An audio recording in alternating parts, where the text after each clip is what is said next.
আর সিরিয়ার মানুষদের কি যে দুর্ভোগ, কি যে দুর্দশা, এটা দেখার জন্য শুধু আল্লাহই আছেন, আমরা কেউই নাই। এটা দেখার জন্য শুধু আল্লাহ আছেন, আর কেউ নাই পাশে। এই 12-14 বছরের যুদ্ধ বিগ্রহে যা হয়েছে সিরিয়ার অবস্থা, ওইটাকে খেলার মাঠ পেয়েছে পশ্চিমারা। এই মাঠের মধ্যে তুরস্কও ঢুকে গিয়েছিল, ন্যাটোর সাথে ঢুকে সেও এখানে হামলা চালিয়েছে। সিরিয়ার মাজলুম শিশুদেরকে আকাশের নিচে রাত কাটাতে হয়, 3 দিনে একবার খাবার পায় তারা। একই অবস্থা ইয়েমেনেও আছে। ইয়েমেনে যে বলা হয় যে 5 থেকে 6 লক্ষ মানুষ মারা গেছে বিগত গৃহযুদ্ধে 2010 সাল থেকে। আর সেখানে যতজন মানুষ মারা গেছে তার মধ্যে 60% হচ্ছে বাচ্চা। তো এই বাচ্চাদের কি দোষ ছিল? তারা কি জানতো শিয়া কাকে বলে, সুন্নি কাকে বলে? তারা কি জানে দুনিয়া কি, আখেরাত কি? তারা কি জানে কোনটা হক কোনটা বাতিল? তারা তো জানে যে মায়ের বুকে দুধ খেতে হয়, দুধের বাচ্চাগুলো দুধ পায় না, মায়েরা দুধ দিতে পারে না, খাবার নাই, দুর্ভিক্ষ। এই সংকটের জন্য কে দায়ী? আল্লাহ না মানুষ? কে দায়ী? যাহারাল ফাসাদু ফিল বাররি ওয়াল বাহরি বিমা কাসাবাত আইদিন নাস। আল্লাহ পাক বলছেন জলে স্থলে যে বিপর্যয়গুলো ছড়িয়ে পড়েছে এগুলো মানুষের হাতের কামাই। কার হাতের কামাই? মানুষের হাতের কামাই। একই অবস্থা ইরাকেও ছিল, মনে আছে? সাদ্দাম হোসেনের কাছে পারমাণবিক অস্ত্র আছে বলে কত না কি করা হলো, করে লক্ষ লক্ষ মানুষকে মেরে ফেলা হলো। পরে বললো আমরা সরি, আসলে সেখানে কোনো অস্ত্র ছিল না, we are sorry for that. তারা বলে দিল আমরা এর জন্য সরি, ব্যাস লক্ষ লক্ষ মানুষের রক্তের ঋণ শোধ হয়ে গেল। আবু গারিব নামে একটা কারাগার ছিল, এখনো আছে। ওই কারাগারের মধ্যে মুসলিমদেরকে ঢুকিয়ে যে নির্মম নির্যাতন করা হতো আপনারা জানেন না। পাকিস্তানের একজন ডক্টর মহিলা, ওই যে উনি নিউরো মেডিসিন ডক্টর আফিয়া, উনাকে মনে হয় 10 থেকে 12 বছর ধরে ওখানে নির্যাতন করা হয়েছে। আপনার বোনকে যদি একবার কেউ খারাপ নজরে তাকায় আপনার কেমন মনে হয়? আপনার মায়ের দিকে যদি কেউ একবার খারাপ নজরে তাকায়, একটা খারাপ মন্তব্য করে, আপনার কি মনে হয়? আপনার স্ত্রীকে যদি কেউ একটু গায়ে টাচ করে চলে যায়, শ্লীলতাহানি করে, টিস করে, আপনার কি মনে হবে? এরকম লক্ষ লক্ষ বোনদেরকে আমাদেরকে এরকম ধর্ষণ করা হয়েছে দিনের পর দিন। গ্যাং রেপ বলে, গ্যাং রেপ মানে একসাথে 10 জন 12 জন মিলে আমাদের বোনদেরকে ধর্ষণ করেছে। মুসলিমরা তো বললাম না, মুসলিমরা পড়ে আছে ওঠেন বসেন নিয়ে, মজা ট্রল এগুলো নিয়ে। সারা বিশ্বে যা হচ্ছে মুসলিমদের সাথে যদি আমরা সত্যি জানতাম, শান্তিতে ঘুমাতেই পারতাম না, আমাদের ঘুম উড়ে যেত চোখ থেকে। বেশি বললেও সমস্যা, বেশি করলেও সমস্যা, কাকেই বলবো, কে বা বুঝবে? দেখা যায় এমন অনেক সময় হয়েছে, অনেক ভালো ভালো নেতা সমাজে এসেছে, আসার পরে জনগণকে বুঝিয়েছে, জনগণ বলেছে ঠিক আমরা তোমার সাথে আছে। যেই সেই নেতার উপর কোনো বিপদ এসেছে জনগণ নাই, কাকে নিয়ে কি করবেন আপনি? কার সামনেই বা কি বলবো? আমাদের প্রত্যেকটা জেলা বলেন, থানা বলেন, দেশ বলেন, আনাচে কানাচে নিবেদিত প্রাণ মুসলিম ভাই তৈরি করতে হবে, যারা কাজের মানুষ, ঝোঁকে চলে না, আবেগে চলে না, ইস্যু পাগল না, আবেগে চলে না, কাজের অ্যাক্টিভ কিছু মানুষ দরকার, যারা শিক্ষিত, এডুকেটেড, যারা পরিস্থিতি বোঝে, যারা হিকমা বোঝে, যারা নিবেদিত প্রাণ, যারা অর্থ কোরবানি করার মানসিকতা রাখে, শিক্ষা প্রতিষ্ঠান গড়ে তোলে, সোশ্যাল ওয়ার্ক করে, একটা জনসংযোগ যারা গঠন করতে পারে, এমন কিছু মানুষ আর নেতা আল্লাহ আমাদেরকে দান করুন বলে আমি।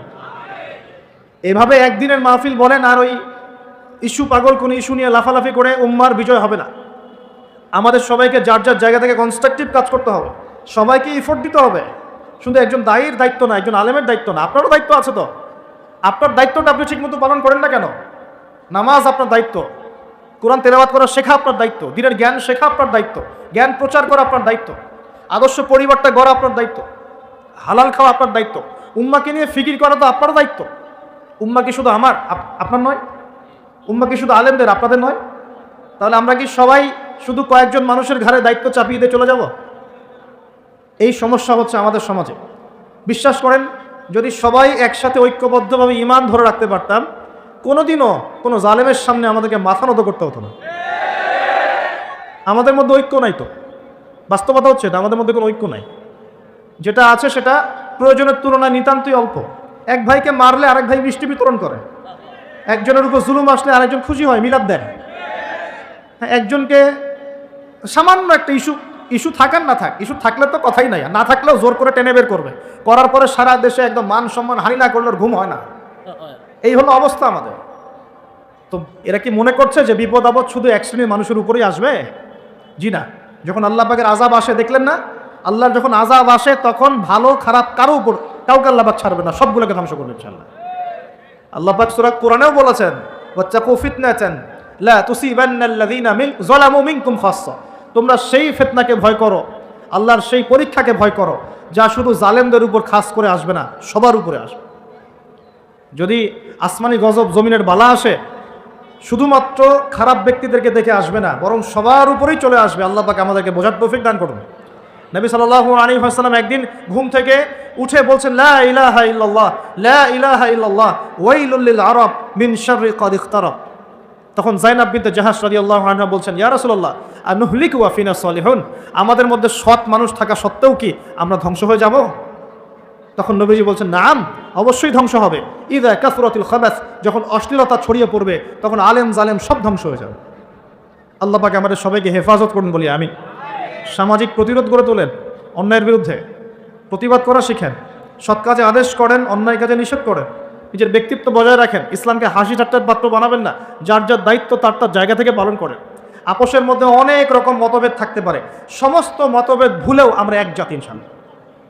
সমস্ত মতভেদ ভুলে আমরা এক জাতি ইনশাআল্লাহ। মনে করেন আমি সঠিক বিষয়ের উপর ছিলাম, সঠিক বিষয় থাকার পরেও মানুষ আমাকে খুব গালিগালাজ করলো, তারপরেও যারা আমাকে গালিগালাজ করেছে উম্মার ঐক্যের স্বার্থে তাদের সাথে বসতেও রাজি আছি আমি। এরকম মানসিকতা থাকতে হবে। উম্মার ঐক্যের স্বার্থে, উম্মার কল্যাণের স্বার্থে যে আপনাকে থাপ্পড় দিয়েছে ওর সাথেও চলতে হবে আপনাকে, কারণ উম্মা সবচেয়ে বড় বিষয়, আমার ব্যক্তির স্বার্থ বড় বিষয় না।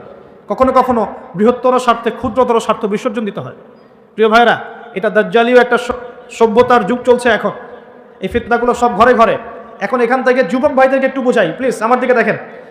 দাজ্জাল খুব ভালো করেই জানে যে তার এই বিশ্ব শাসনের পথে বাধা হচ্ছে মুসলিমরা, কারা?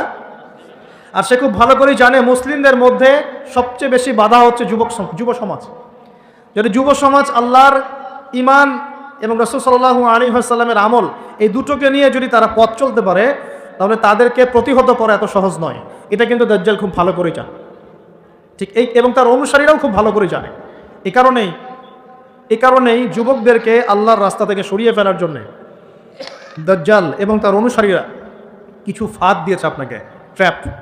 যুবক ভাই একটু ভালো করে শোনেন।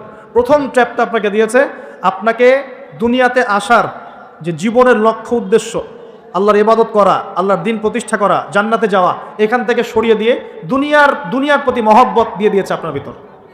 দুনিয়া আসক্তি আপনার মধ্যে দিয়ে দিয়েছে। সারাদিন চিন্তা, একটা চাকরি, একটা ব্যবসা, একটা বাড়ি, একটা গাড়ি, একটা স্ট্যাটাস, অলওয়েজ এই ফিকিরটা, এটাকে আমরা ইংরেজিতে বলি মেটেরিয়ালিজম বা বস্তুবাদিতা। এই বস্তুবাদিতা আপনার মধ্যে ঢুকিয়ে দেওয়া হয়েছে। খুব সতর্ক থাকবেন, 1 নম্বর। 2, আপনার সামনে নারীকে সহজলভ্য করে দেওয়া হয়েছে। মেয়ে নারী, এই নারী জাতিকে আপনার সামনে সহজলভ্য করে দেওয়া হয়েছে। অনলাইন অফলাইন যেখানেই যাবেন নগ্ন নারীকে আপনি সামনেই পাবেন। মাত্র 1,000, 2,000 টাকা দিয়ে মানুষ জেনা করতে পারে, এখন রাত কাটাতে পারে, কেউ বাধা দেওয়ার নাই। কিন্তু যদি হালালভাবে বিয়ে করতে চান, পদে পদে বাধা পাবেন। আপনি পাবেন না? হালালভাবে বিয়ে করতে চাইলে পদে পদে বাধা পাচ্ছেন, কিন্তু জেনা করতে গেলে আপনাকে কেউ বাধা দিচ্ছে না।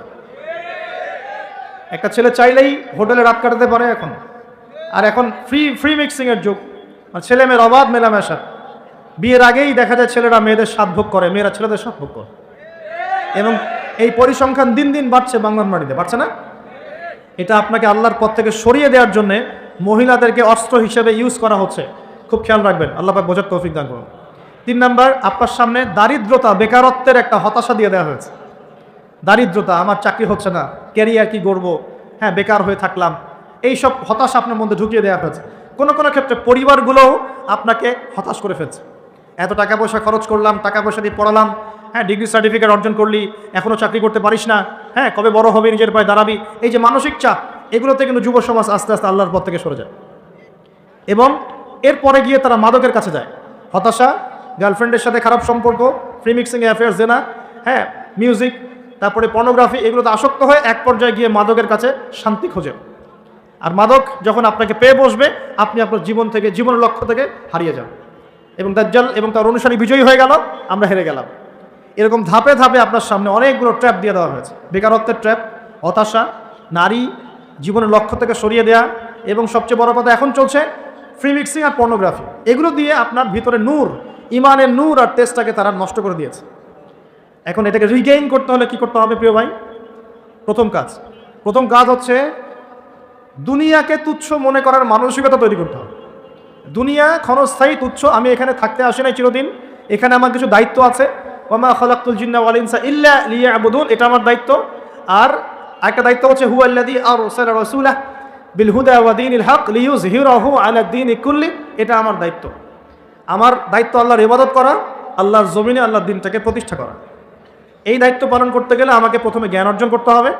অতএব যুবক ভাইদের প্রথম কাজ হচ্ছে দিনের জ্ঞান অর্জন করা। কি করা ভাই? দিনের জ্ঞান অর্জন করা। আপনি যে লাইনে পড়াশোনা করছেন করবেন, কিন্তু পাশাপাশি অবশ্যই দিনের বেসিক ফান্ডামেন্টাল জ্ঞান অর্জন করতে হবে। পারা যাবে তো ইনশাআল্লাহ? এরপর বেশি বেশি নেক আমল করবেন, নবী সাল্লাল্লাহু আলাইহি ওয়াসাল্লামের সুন্নত মোতাবেক জীবনটা গড়ার চেষ্টা করেন। 2, 3 নাম্বার, হালাল খাওয়ার চেষ্টা করবেন, হারামের দিকে যাবেন না। ঠিক আছে? 4 নাম্বার, হালাল রিজিকের ব্যবস্থা হয়ে গেলে বিয়ে শাদী করে ফেলবেন, জেনার ধার কাছেও যাবেন না। জেনার ধার কাছেও যাবেন না, হালাল রিজিকের সোর্স হয়ে গেলেই বিয়ে করে ফেলবেন। তারপরে আদর্শ পরিবার করবেন, আপনার সন্তানদেরকে মানুষ করবেন, এবং সবাইকেই কমসে কম পার্ট টাইম দাওয়াতি কাজ করতে হবে। সৎ কাজে আদেশ করবেন, অসৎ কাজে নিষেধ করবেন। ইনশাআল্লাহ আমাদের ঐক্যবদ্ধ প্রচেষ্টায় আল্লাহর জমিনে দিন আবার বিজয়ী হবে ইনশাআল্লাহু তাআলা। আল্লাহ রাব্বুল আলামিন আমাদের সবাইকে বর্তমান পরিস্থিতি বোঝার তৌফিক দান করুন। আল্লাহ পাকের আযাব গজব যে কারণে আসে, এই পাপগুলো থেকে দূরে থাকার তৌফিক দান করুন। আল্লাহ রাব্বুল আলামিন মুসলিমদের মধ্যে ঐক্য আনার তৌফিক আমাদেরকে দান করুন, এবং বেশি বেশি নেক আমল করার তৌফিক দান করুন। আমরা চেষ্টা করব বেশি বেশি দাওয়াতি কাজ করার জন্যে। দায়িত্ব দিয়ে পাঠিয়েছেন যাতে আমি তার ইবাদত করি, তার দিনটাকে প্রচার করি, প্রসার ঘটাই, তার হুকুম আহকাম মেনে চলি, এবং আল্লাহর জমিনে দিন প্রতিষ্ঠার চেষ্টা করি। আল্লাহ রাব্বুল আলামিন আমাদের যুবক ভাইদেরকে এই কাজগুলো আমল করার তৌফিক এনায়েত করুন বলি আমিন। আল্লাহ রাব্বুল আলামিন আমাদের সবাইকে যেন মাফ করে দেন, এবং আমাদের সবার ভুল ভ্রান্তিগুলোকে সংশোধন করে দেন। আগামী দিনগুলোতে ইসলামের পতাকা বহন করার তৌফিক আল্লাহ পাক দান করে নেন। সুবহান রাব্বিকা রাব্বিল ইজ্জাতি আম্মা ইয়াসিফুন ওয়া সালামুন আলাল মুরসালিন ওয়ালহামদুলিল্লাহি রাব্বিল আলামিন। সুবহানাকা আল্লাহুম্মা বিহামদিকা আশহাদু আল্লা ইলাহা ইল্লা আনতা আস্তাগফিরুকা ওয়া আতুবু ইলাইক।